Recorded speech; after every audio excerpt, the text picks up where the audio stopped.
Welcome students. Let's make a brief revision of the chapter The Rise of Nationalism in Europe through my PowerPoint presentation.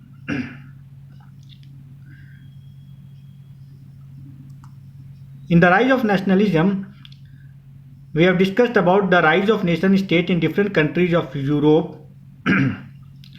At one time, there were big empires in Europe, and later on these empires were disintegrated into a number of small countries, and these countries transformed themselves into a nation state. What is a nation state? That state where we find the majority of its citizens develop a sense of common identity and shared common history, common culture, and common traditions. At one time in Europe, there was no nation state. There were big empires like the Habsburg Empire of Austria, another Habsburg Empire of Spain, Ottoman Empire of Turkey, Holy Roman Empire in Europe, and these empire comprises the states having the different culture, traditions, and descents. So these empires could not be called as a nation state. Later on, with the growth of nationalism and awakening among the people of Europe, particularly after the French Revolution, we find the rise of nation states in Europe. It was the French Revolution which has developed the idea of nation. First of all, it has developed the idea of fatherland and citizens. New flags was adopted, National Assembly was formed, hymns was composed, a centralized administrative system was established. All these factors played a very important role in transforming France into a nation state. Napoleon also played a very important role in transforming France into a nation state.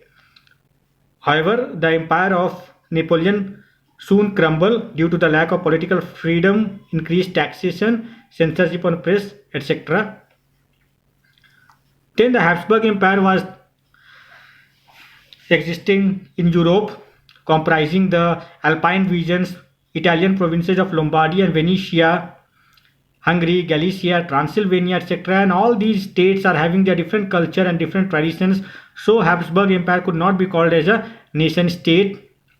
Later on, we find that the Habsburg Empire was disintegrated and many new states were formed that later became a nation state. Habsburg Empire could not be called as a nation state. Then talk about Vienna Congress that was held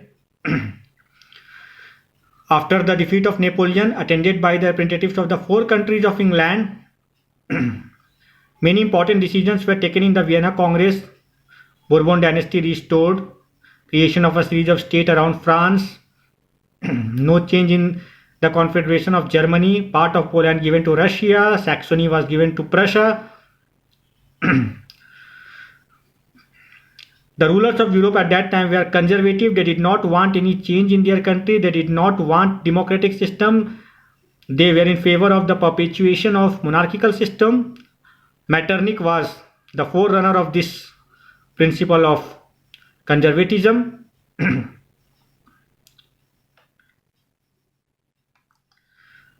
However, at the same time, the revolutionary feelings also developed among the people, particularly in Germany and Italy. Mazzini played a very important role in Italy in generating the feeling of consciousness and nationalism among the people. He founded two secret societies, Young Europe and Young Italy, and his main objective was to drive the foreigners out of Italy, to achieve the unification of whole Italy, to establish republicanism in Italy. And that's why Mazzini was considered to be one of the most dangerous enemy of our social order. That was quoted by Metternich. And later on, the effort of Mazzini eventually played an important role in unifying all the provinces of Italy. Then the age of revolutions, July revolutions of France was started in 1830, where we find that Charles X, who was the brother of Louis XVI, was overthrown and a constitutional monarchism was set up in France. Louis Philippe became a new ruler of France, and on account of the July Revolution, we also find a great change in Belgium, which break away from the Kingdom of Netherlands in 1830, and Belgium got independence. Then Greece had been a part of the Ottoman Empire since 15th century. The Greek nationalism developed and they revolted in 1821 and finally succeeded in achieving their independence. They succeeded in getting their independence. They freed themselves from the clutches of the Ottoman Empire in 1832 by the Treaty of Constantinople.